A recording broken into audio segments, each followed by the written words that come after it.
So good evening, everyone. I'm sure I'm audible. We'll just briefly discuss about the topic that was discussed the previous week, and then we'll jump right into the questions and answer the questions. And meanwhile, if you have any questions regarding the videos that you've seen this week, you are free to ask them, and you're free to get them clarified. And if you feel like you want to add something more to what I'm discussing, you're free to do that as well. All right. Um, so I believe the topic that was spoken about at length was network function virtualization, right? NFV.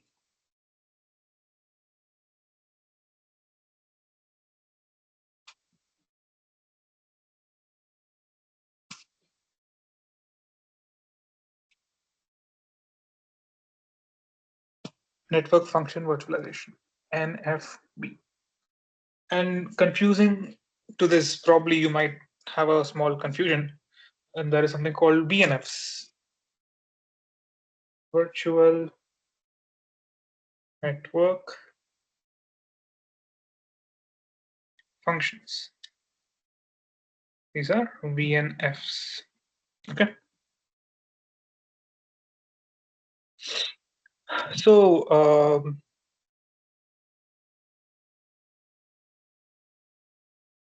I'm not sure if you've understood the exact differences, but I'll just explain it in a very abstract way. So this is basically the platform on which virtual network functions can run. Imagine, so NFV is like the base on top of which you can add multiple VNFs. So this VNF might be for some purpose, purpose one, and this VNF might be for some purpose two, right? I'm assuming you've seen the videos, which is why I'm just giving you a logical abstract of what this means. If you want further explanation, you feel free to unmute and ask questions. Right? So there is NFV and there is VNF, and this is pretty much what you'll have to understand. And also there is something called Mano, which is nothing but the orchestrator, which basically orchestrates the VNF. Basically, it's like Kubernetes. It kind of like manages the containers. Similarly, here the orchestrator tends to manage the deployment of the virtual network functions. So while you're looking at it for the first time, this might be a bit overwhelming, but just think about it from the perspective of someone who's building hardware, who's evolving concepts to better fit the world of networking, right? So why did these concepts come up? These concepts came up because network functions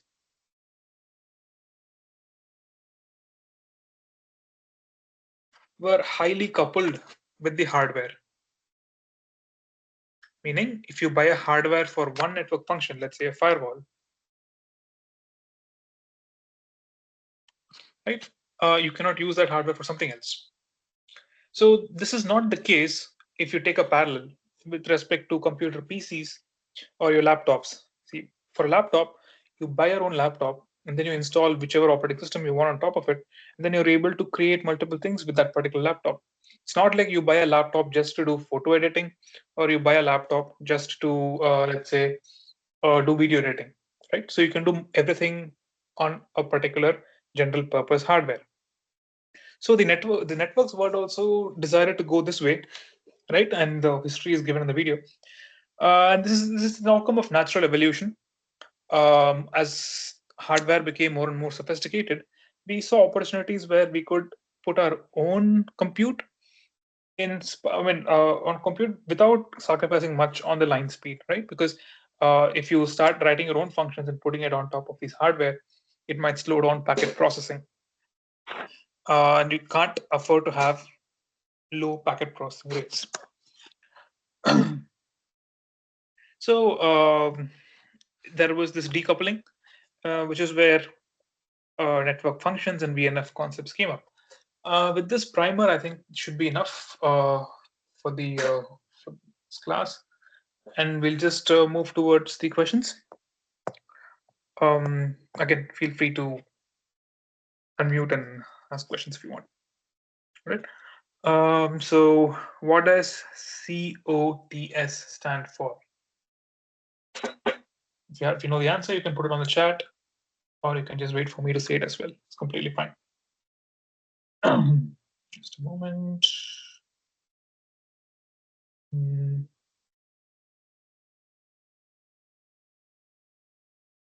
So this is from the video. You can see that this is COTS stands for commercial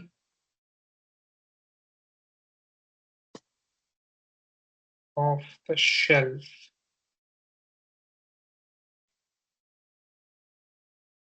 Off the shelf, right? So what does this refer to?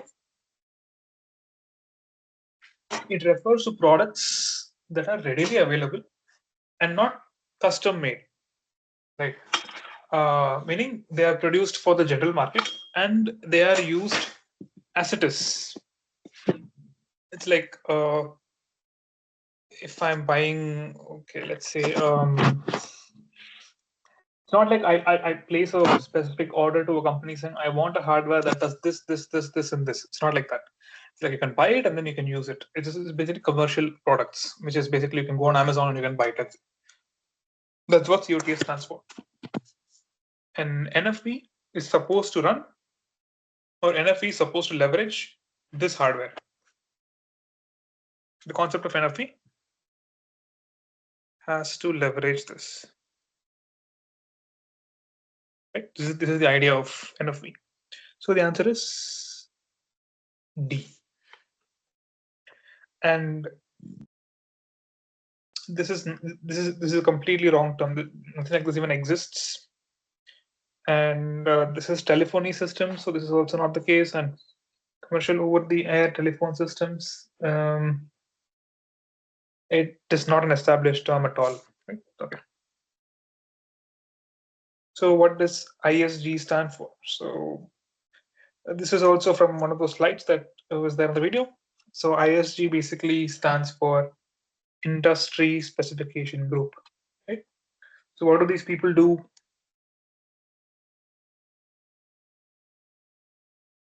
It is a body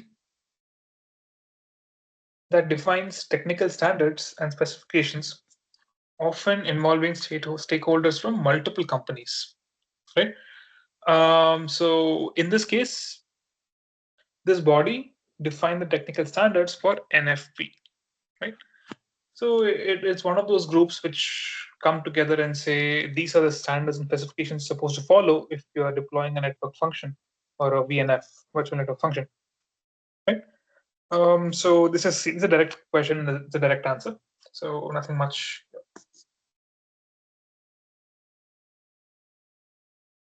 So which of the following statements clearly define network function virtualization? So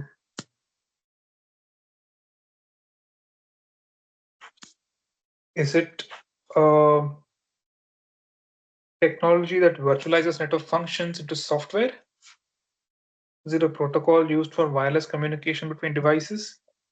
Is it a technique used to encrypt network traffic for security purposes? Or is it a technology responsible for monitoring network traffic? So it's straightforward, right? The answer is A. It's a technology that virtualizes network functions into software, meaning you can deploy your own code on commercially off-the-shelf hardware, and which means you are writing your own software and using that software to direct the way packets are being processed by the hardware beneath it. Again, there is nothing about wireless here, so this answer is wrong. And a technique used to encrypt, I mean, doesn't make sense, right? It's also not the answer. A technology responsible for monitoring network traffic. I mean, you can monitor network traffic using NFVs, but it is not solely just for that. So this is one VNF. This is basically a VNF. This is also not the answer, right? So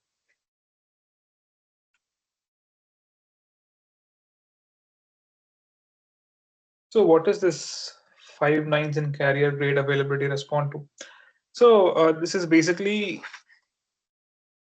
this is basically a standard which has to be followed, correct? And it basically says that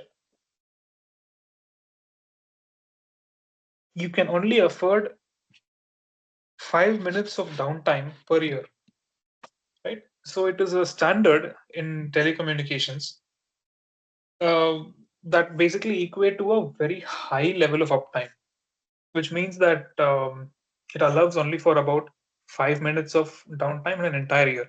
So what is downtime? So you have something that's running, your network is running, and suddenly your network crashes.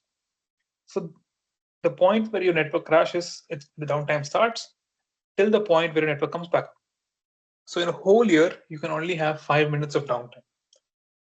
So there's a very stringent criteria, and that's why it's the 5 nines. It's called the 5 nines in carrier availability. So the answer is D. So this is a direct answer, direct question, direct answer. So now coming to the NFV architecture, right? Which I briefly explained on top. So which of the following are the roles of the NFV orchestrator? Is it managing computing, storage, and network resources of VNF? Um, Service chaining for VNFs, managing the life cycle of VNFs, or is it to automate the VNF deployment and coordination of VIM and VNF manager?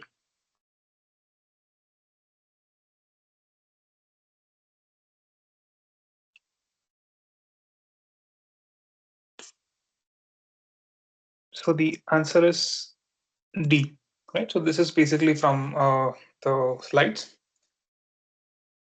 So NFV orchestrator, right? It is basically a part of Mano. And what is this Mano? It is basically management and orchestration. Okay. It is responsible for automating the deployment of virtual network functions and coordinating with the virtualized network. Sorry. Okay. So basically, um, it does two things. It automates the deployment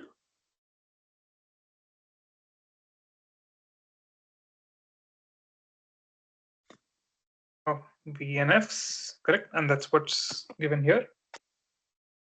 And it also coordinates both the VIM, which is nothing but the virtualized infrastructure manager, and the VNF manager. Okay? So automate the VNF deployment and coordination of VIM and VNF manager.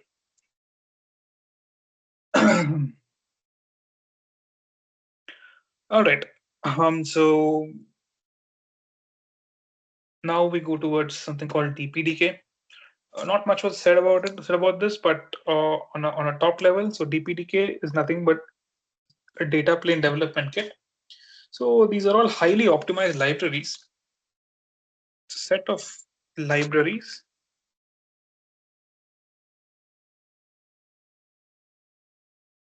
and drivers designed to accelerate packet processing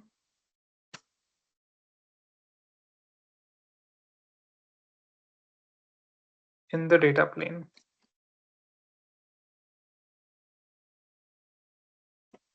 And this is critical for high performance networking applications, right?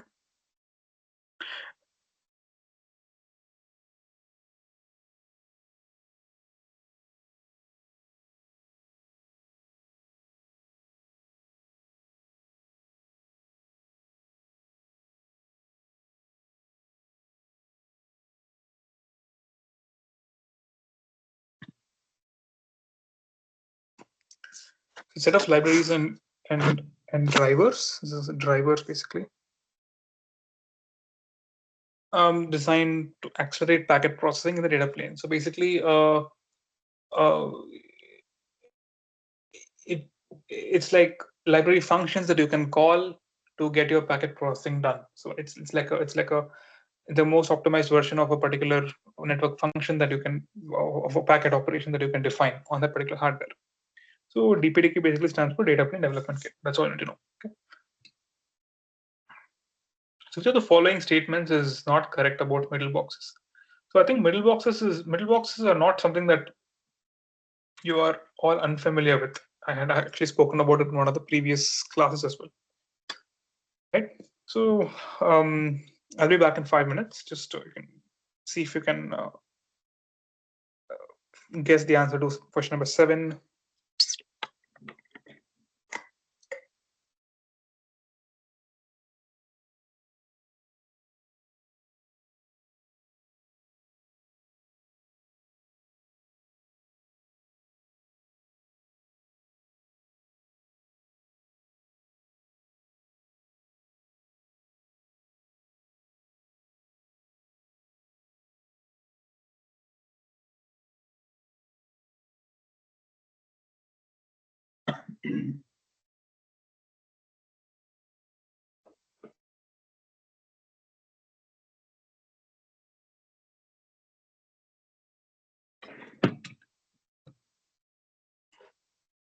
Okay. Which of the following statements is not correct about middle boxes? So A, middle box usually result in bump in the wire. So this is yes. This is true. What is a bump in the wire? So you have routers, and then you have middle box sitting in the middle. So it's generally looked at as if there is a bump in the wire. In the sense, packets take some time to get processed, and then it goes in its merry way. So that's why it's called a bump in the wire, which kind of delays the packets. Right. So this is true. Middle boxes are always stateless entities deployed in the network. So this is false because middle boxes need not be stateless. They, in fact, middle boxes are some of those network devices which need to be stateful in order to do their job, right? So because many middle boxes like firewalls, network address translation devices, load balancers, they need to maintain state information. They need to maintain information about the kind of flows that they encounter to function properly. So they definitely track connection sessions and related data, and they maintain the state, and then they take decisions according to what they see. So B is incorrect, and in fact now we know C and D are correct. That is, middle boxes perform functions apart from the standard functions of an IP router. This is the definition. This is true. Middle boxes are interposed in between the communicating hosts. This is also true. So the answer is B. Now, which of the following statements is slash are correct? There could be multiple correct answers here. Virtualized Infrastructure Manager, VIM, is a part of NFV management and orchestration layer. So this is true. We just saw this. Correct? The NFV management and orchestration layer is responsible for managing the physical network devices. See, the Mano layer does not directly manage physical devices. It orchestrates the VNF that runs on top of these devices. So this is false. The NFA infrastructure manager is responsible for providing physical resources for the virtualized network functions. So it is basically the infrastructure layer, and this is responsible for supplying and managing the physical hardware resources needed by VNF. This is true. If you see in the diagram, you'll know that this is true. This is basically directly from the diagram, or the architecture diagram, that is, right? And The management and orchestration layer is responsible for providing the virtualization layer in NFV architecture. So this is wrong. Why is this wrong? Because the virtualization layer is provided by the NFV infrastructure, NFVI, not by the Mano layer, right? So that's why. So the answers are A and C. So which of the following is true with respect to the deployment of middle boxes?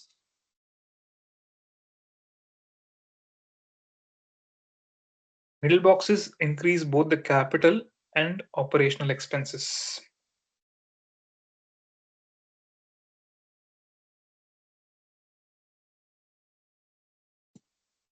This is true. Again, if you have seen the video, you'll know this is true. Because these are specialized hardware, which don't just require you to buy it and deploy it. You also need it to be maintained, and maintenance is going to be like a subscription service, which folks from the particular company that you bought this middle box from is going to come every year and check it out. Or if you have any problems, you call them over for troubleshooting.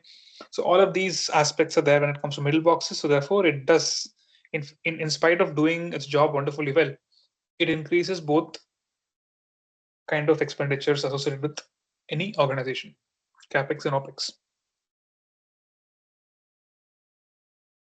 Middle boxes increase the capital expense but lower the operational expenses. False. Nope, false. So these are all converses of the first statement. Nope, false. So answer is A. What are the three main function blocks of NFV Mano? Directly from the particular diagram. So the answer here is D, correct? VNF manager, VIM, and NFV orchestrator.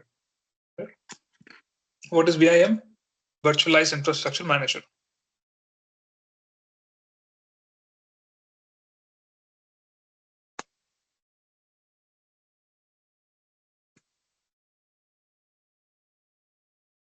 Correct?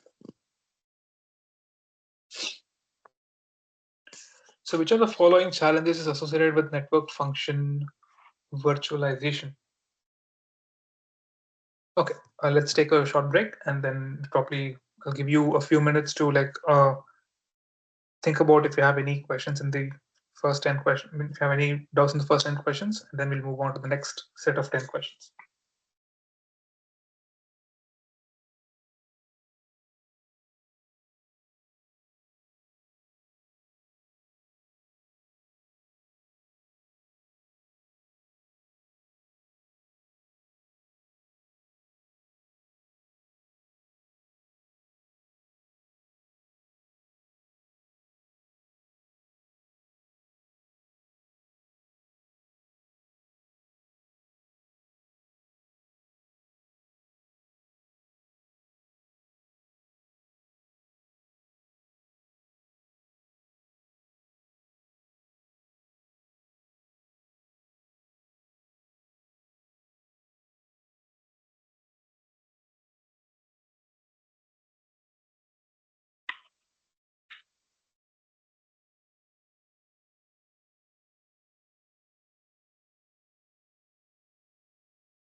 Okay, so let's resume the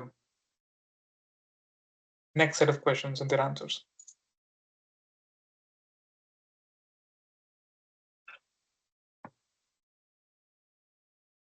Which of the following challenges is associated with network function virtualization, NFV? So the options are, so basically, in order to use NFV, which are the following challenges that we see, right? So increase network complexity and management overhead. Yes, true. Reduced flexibility and scalability. No, NFV increases your flexibility and scalability. So this is false.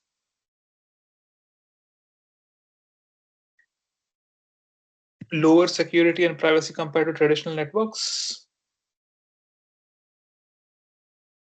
It's slightly arguable, but there can be security considerations in virtualized network. NFV does not inherently cause lower security and privacy compared to traditional networks. In many cases, proper design can actually enhance the security. So you can also say this is false. In fact, but I wouldn't personally, I wouldn't blame you if you see if you call option C as true, right?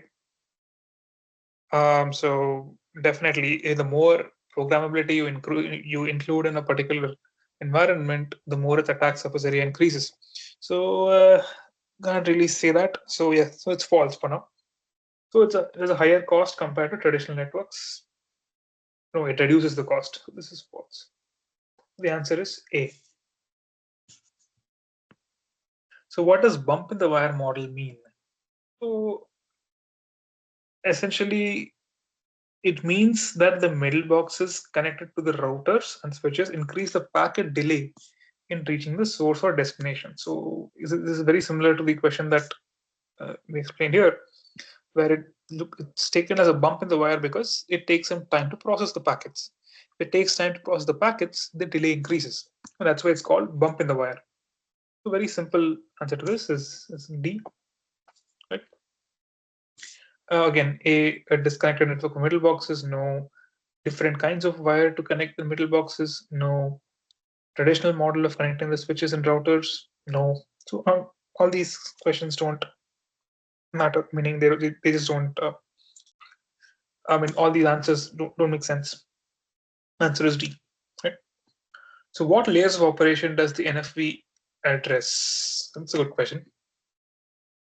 So now we're talking about the OSI model layers, right? There are 5 layers here, right? So,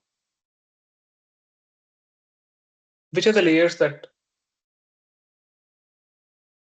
NFV tend to virtualize? So you can understand that NFV virtualizes the higher layers, the topmost layers. So which are the topmost layers? It is the network layer. It's layer 3. Transport is layer 4. Application is layer 5. Right. So the answer is D. So NFV is basically designed to virtualize network functions, which are implemented in software at higher layers. The more higher you go, the more you can softwareize it. That's why it's called network function virtualization, or where you put these functions and implement them as software rather than baking them into the hardware. Okay. So again, what is network function virtualization? I think you should be easily able to answer this. A protocol used for wireless communication between devices. A technology that virtualizes network functions into software. Yep, this is the answer. Right? A technique used to encrypt network traffic for security purposes. A technology responsible for monitoring network traffic. No, I think this is a repeated question from the previous one. Yeah, so I think the answer is B. What is the difference between network function virtualization and software-defined networking? Wow, good. So SDN, right? So what did SDN do? SDN is basically an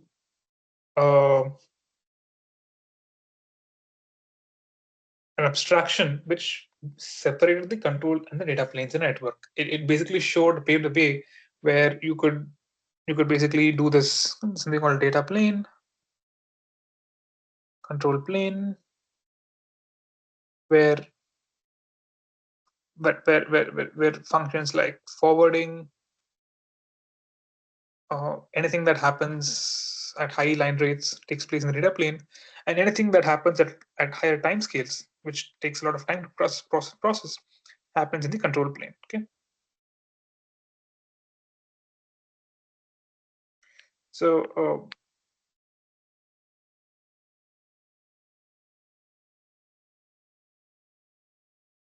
so this is SDN, right? So let's look at the options. NFV is focused on separating the control and the data plane in a network, while SDN is focused on virtualizing network functions. No, this is the opposite. In fact, it's ulta. NFV is focused on virtualizing network functions, and while SDN is focused on separating the control and data plane in a network. This is true. This is the answer. NFV and SDN are the same thing? Nope, they're not. NFV is a hardware-based approach, while SDN is a software-based approach. No, this is also not. So the answer is B.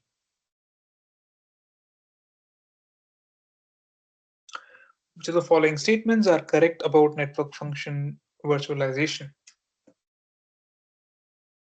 Network functions eliminate the need for hardware changes when network requirements change. Yes, because you are customizing the way a hardware functions by writing a software on top of it. So if you want to change the network requirements, when network requirements change, your network function itself changes. Does not mean you have to change the hardware itself. So this is one of the selling points of NFVs. So this is true. The role of network function virtual network function in NFV is to centralize network control in a virtualized environment. This is wrong because the role of VNFs is to implement a specific network service. So centralizing control is more associated with SDN, right? This centralizing, this has nothing to do with NFVs, to be honest. So this is false. Network function virtualization is the ability to run multiple virtualized network functions on a single hardware server. So yes, you can run multiple VNFs. This is VNF, right? You can run multiple VNFs on a single hardware server. So this is true, right? Virtual network functions enable network operators to implement network functions using dedicated hardware devices. No, this is false. This is obviously false. I don't think I'll have to explain why, because it's dedicated. The whole point is using non-dedicated hardware, right? Because of this word dedicated, this is false. So the answers are A and C. Which of the following is not a primary function of the operations support system? Right. So the correct answer here is C. Why? Because OSS, it focuses on the technical aspects of network operations, such as fault configuration or performance management, customer management, but it typically falls under business support system. Right. So this is C for 7. And question number 8 is, which of the following statements S/R correct? So virtualized infrastructure manager is a part of the NFV management and orchestration layer. False. I think we've gone through this again, right? Sorry, this is true. It's true. The NFV management and orchestration layer is responsible for managing the physical devices. So this is false, right? The NFV infrastructure manager is responsible for providing physical resources for the virtualized network functions. This is true. It's the infrastructure manager. So yes. The Mano layer is responsible for providing the virtualization layer in NFV architecture. No, this is false. So B and D. Right?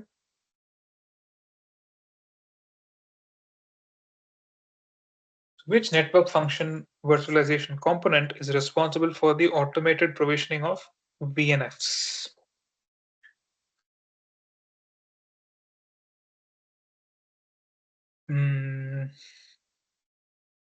Yep. Again, we went through this. The direct answer is NFV orchestrator, which is nothing but Mano, right? Again, you can just answer it directly. The other options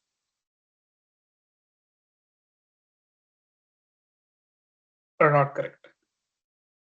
We can go through why other options are not correct. Okay, probably is we can do that. The virtualized service manager,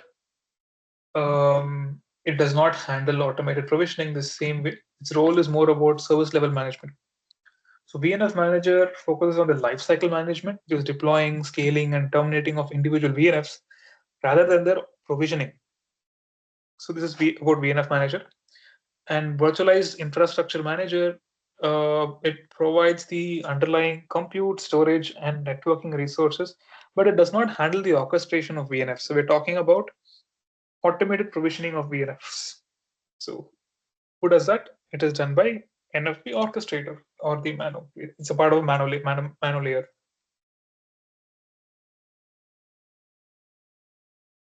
So which network function virtualization component is responsible for managing the life cycle of virtual network functions? Um, is it the operation support system, or is it the virtualized service manager? Is it the VNF manager, or is it the virtualized infrastructure manager? So the answer is C. It is the virtual network manager, which is also called VNFM.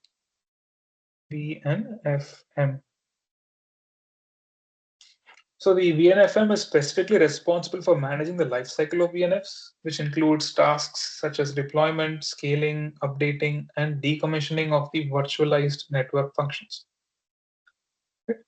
The operations support system, it deals with a broader so OSS, right? So this OSS, it deals with broader network management tasks and is not specifically responsible for VNF lifecycle management. This has nothing to do with this. This has nothing to do with the NFV lifecycle. And virtualized service manager, it may handle service level aspects, but not the detailed lifecycle management of individual VNFs. So basically, a network function, it needs to be provisioned, and so it has its own life cycle, right? It starts and then it terminates, and then maybe it starts again on a particular condition. So all of this is the life cycle of it. So VNF manager does that, and VIM provides the resources required for VNF, like storage, networking, or compute, but it does not manage the lifecycle as it is. Right? So the answer is C. All right. So I think this answers the questions for this week. I'll hang around for another 15 minutes. So if you have any questions, you can feel free to ask. If not, you're free to leave. Right? Okay. Thank you.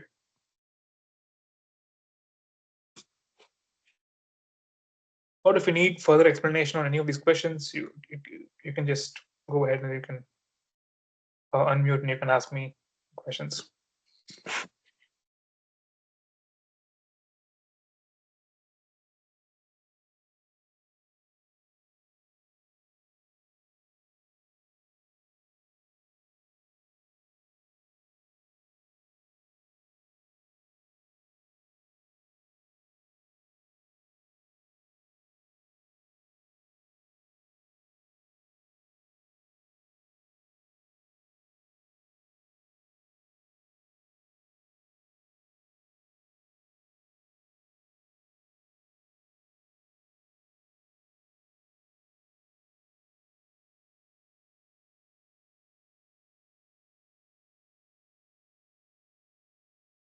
I'm just scrolling through the questions if in case you come across a question that you would want me to explain further on.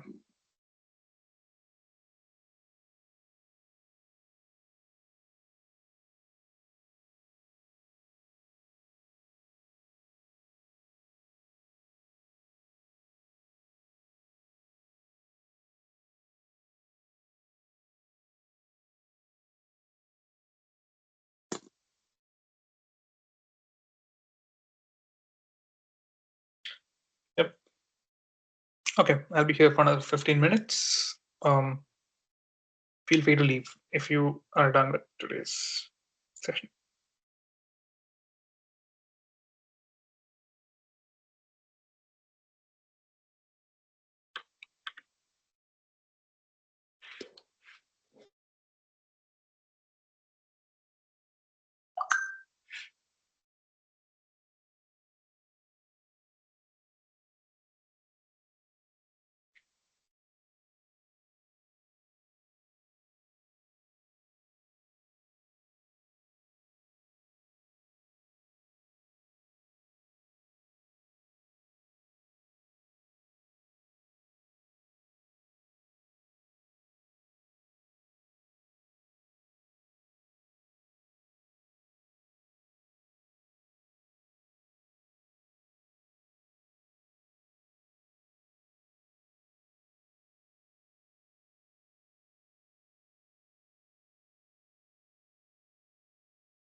Sir, good evening, sir.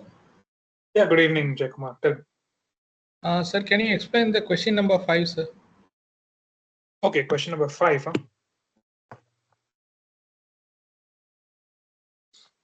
Right. So there is something called the NFV orchestrator. So I'm assuming you've not gone through the videos, right? Or have you gone through the videos? Uh, I have some understanding of the subject, sir. Don't understand. Actually, you Okay, fine. So, okay, I think you it's can better if proceed, sir. I'll just take the diagram and then I can probably explain better, right? Hold on, just give me a moment. Yes, sir.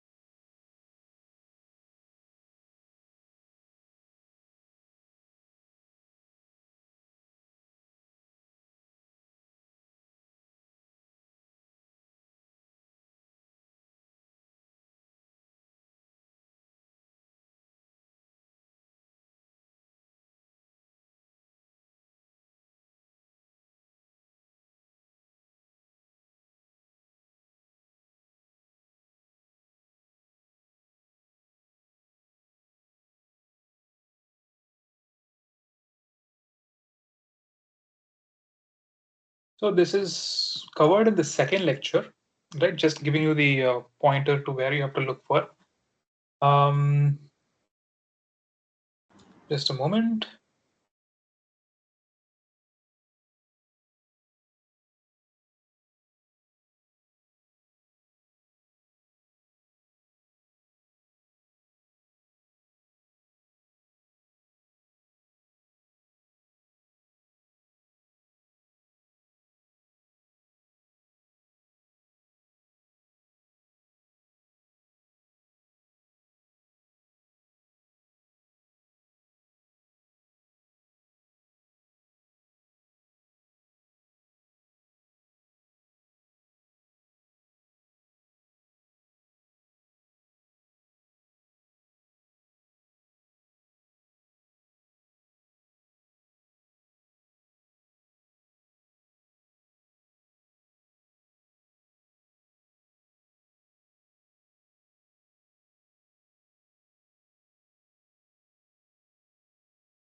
Yeah, so I'll draw the diagram here. So if we look at the second lecture, right? So there is a diagram, and the diagram is the answer to this question. Um, so we have, I'm just going to explain the interplay between these three components. So you have a sidecar like this, where you have the virtualized infrastructure manager, right? So the first thing that you'll have to okay, maybe I'll draw the diagram and then. So this is the actual infrastructure. What is an infrastructure? It is basically the compute, storage, and the network wires and everything, right? And on top of this infrastructure, you have the NFVI, which is the network function virtualization infrastructure, which is nothing, and that happens through a virtualization layer, right? And the virtual network functions, they are all built on top of this. These are all VNF1.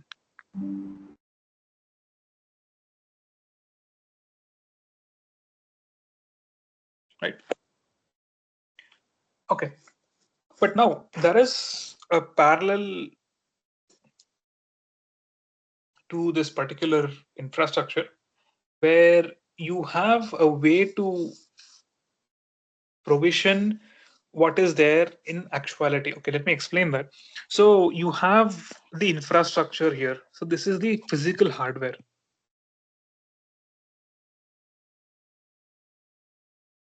right? So you need a way to manage this infrastructure. So it's more like you have 10 servers, and you have a singular interface with which you can say, for this particular function I will use 3 servers. For this particular function, for this particular purpose, I'll use 5 servers. Similar to that, there is a VIM, virtual infrastructure manager. That's what this is, correct? Okay, sir. So this is on the parallel side. So this VIM basically manages the actual hardware, right? But for whom does this manage? So this is being managed for the VNFs through what? Through the NFV orchestrator.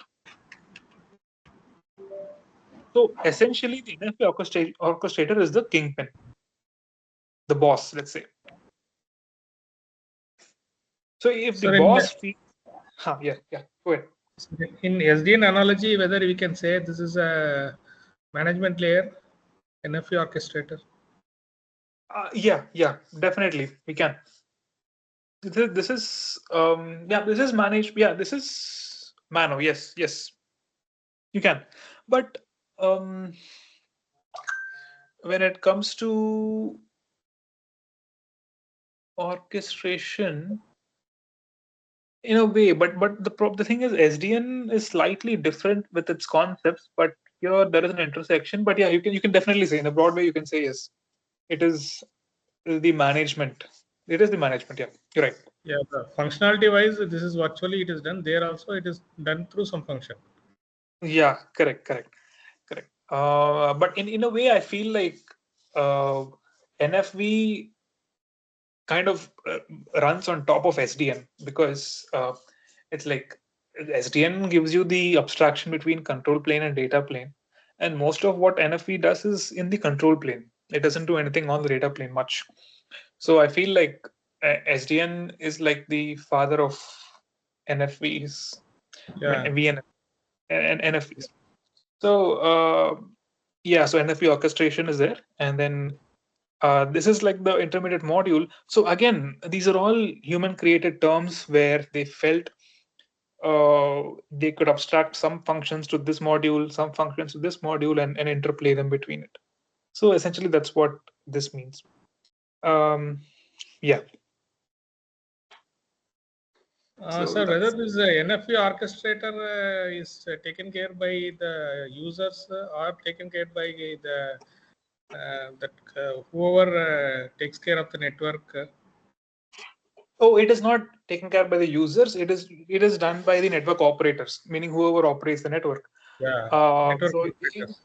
yeah, so mostly this is automated because you tend to give it the initial template of how much can I, how much would this particular network require in terms of Yeah, file. actually, like billing your QoS parameters and Mhm. allocation of bandwidth. These are all can be done by NFV orchestrator, I think. Um, uh, QoS, quality of service, and so quality of service and allocation of bandwidth. Yeah, agreed to some extent. I mean, I think so because they're all network functions which can react to network conditions, right? Yeah. So, Okay. but I don't know if it can be. It is a part of network function virtualization orchestrator. But yeah, you're right. You are right actually because it tends to spawn more VNFs or less VNFs, and that Yeah. implicitly means that you tend to allocate more or less bandwidth or more or less infrastructure. But yeah, exactly. You can see that. Yep. Sir, can you just tell about that OSS and BSS, sir? Whatever you have been. Actually, I joined little late. Oh, okay. Just a moment.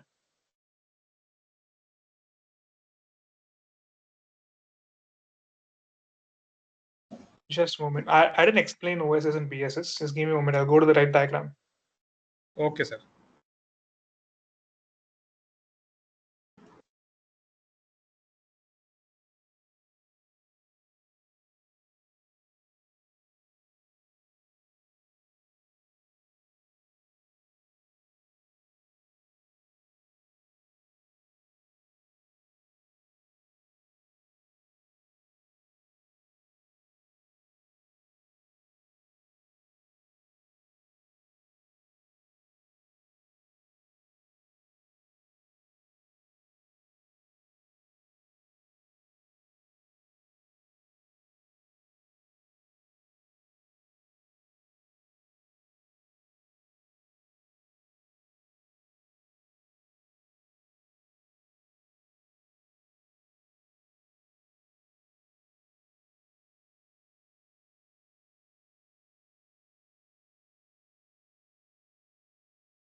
All right. So again, I think it's the same diagram that there is no other specific diagram for OSS and BSS.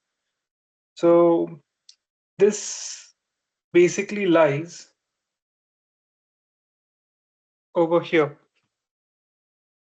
Oh, this is a very high level management term, OSS, BSS. This is operation support system. This is business support system, right?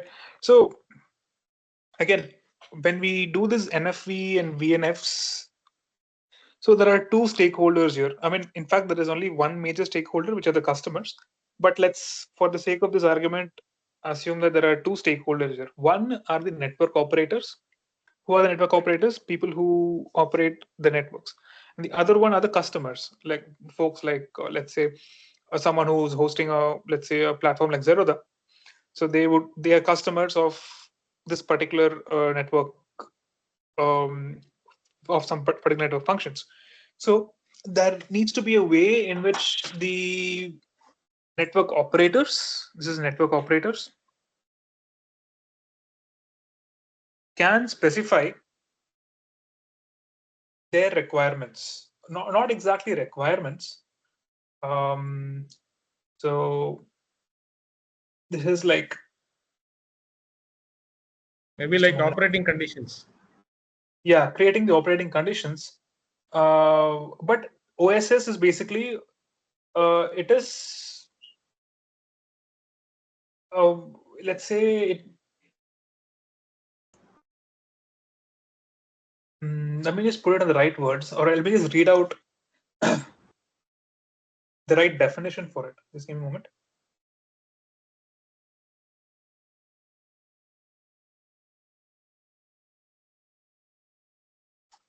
So the operation support system uh, is a means to facilitate communication and to facilitate the concerns of whatever we need to deal from an operator point of view. So exactly, it is exactly like what you said. It is like the operator can through the OSS give his network conditions or his required network conditions as input to this whole infrastructure. Sorry, to this whole framework. And the BSS is also the same thing, but these are inputs from the business end of things, meaning from the clients, from the people who basically have their own VNFs built on top of this. So it is requirements that are being fed in from the client end. So that's pretty much what BSS and OSS is. There is not a lot of other explanations about BSS Yeah, and OSS. one is from a system perspective, one is from the operations perspective, sir. With Exactly. whether one is for the Um, system to work, one is for the operations to run services. what do you mean systems? I mean, see, BSS is it consists of how to interface with the customer or the end user. That is BSS. Yeah, Um, right. So if there is a customer relation manager information and which needs to be set up, then there is a billing that happens, and there is uh, how much of this infrastructure is being used. There is a billing function which kind of calculates how much the person has to pay, and it also allows for the clients to specify some intents to the network through the BSS framework. Like if you want to have, like, let's say, I think from the video, if you want to have like 100 GB of data, yeah, then that is done through the BSS support system. So in a lot of ways, you cannot separate it as systems.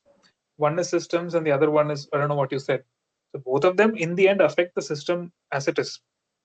Thing is, these interfaces are separate. One is for the operators, one is for the business. One is for the business end, which is the end customers. So the OSS will have further fine-tuned knobs to have a fine-grained control over the system. But BSS, you'll have a more coarse-grained view to it. I mean, you'll just you won't give it won't clients won't be given huge control over the framework or the infrastructure. So I think that's the fine, sir. uh, Thank you. yeah. Fine, thank you, sir. Yeah, sure. Okay, Yeah, yeah. thanks. Thank you, sir. Sure. Sir, I am Jay Kumar. I think I am the only person now. Oh, is it okay? Okay. Sir, I work with ISRO Kota, Oh, Indian hi. Space Research Organization. Wonderful, wonderful. Yeah, Nice to hear. actually, I am working now for Triple IT in PhD, sir, in nearby Oh, Triple IT here. So my okay, area okay. is actually 5G networks, sir. Mm-hmm. So I am Oh, interested in this fantastic. SDN based 5G, where we are planning. I am planning for some optimization of this resource optimization, traffic optimization. I just joined 6 months back, so that's why I Oh, have okay. I taken up think as part of probably. my coursework. I have taken up this paper. So I am into Okay. this area actually. Okay. Sir, you're from which this one, sir? You're from IIT or Triple IT? I'm from IIT Hyderabad. I've just put my website on the chat. You can just take a look right now if you. Fine, sir. But I Okay. don't work on wireless as it is. Yeah, actually, I have been following one Mr. Bimarjan. Bhimarjun. Uh, that sir is actually working on SDN based networks. Right, correct. Uh, But I think your area, sir? Bimarjan. So my area is basically network security, or rather Oh, SDN fine. security. Okay, okay, Uh, fine, but sir, fine, uh, fine. but so which means you're pursuing PhD in part time, right? If I'm not wrong. Yeah, I am doing a triple IT Sri City Tada, sir. Actually, Oh, near okay. my place. So I Got am it. Got working it. in this. I am planning to take up this area. So it's an optimization of 5G networks on SDN based 5G network. Ah, I see. So So IIT Hyderabad actually has a 5G test bed, homegrown 5G test bed. I think this is oh, under Dr. Anthony Franklin. okay, okay, So very good, sir, very good.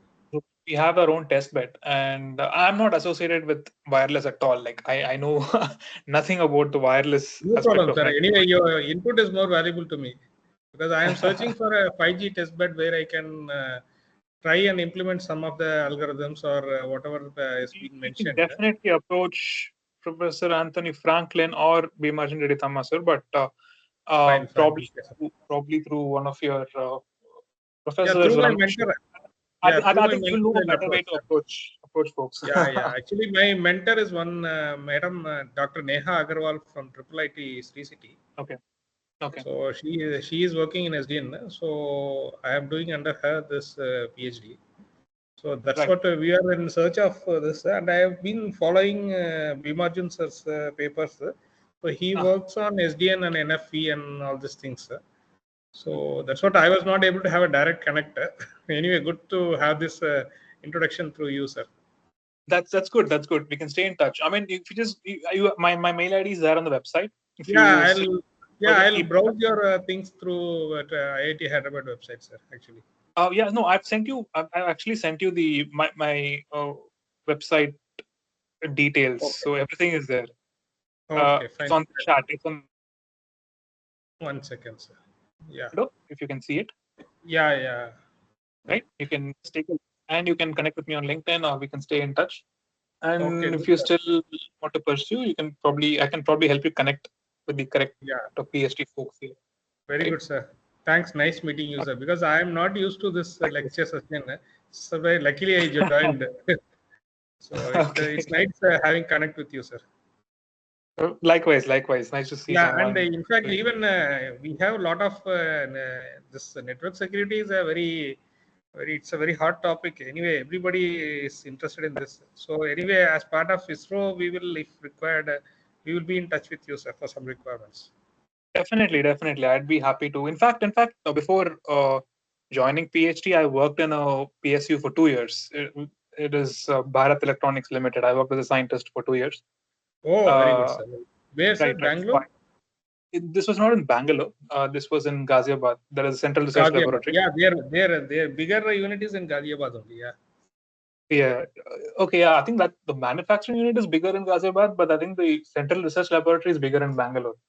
Fine, So fine. Okay, okay, fine. sadly, I was in Ghaziabad, so I left the job Okay, and I joined PhD here. Right. Then I'll good, stay in good. touch with you. You can also stay in touch with me, and all the best for your PhD. Right. Thank you, sir. Thank you. Thanks a lot for your guidance. Yeah. Bye, sir. And absolutely, a pleasure talking to you. Thank you, sir.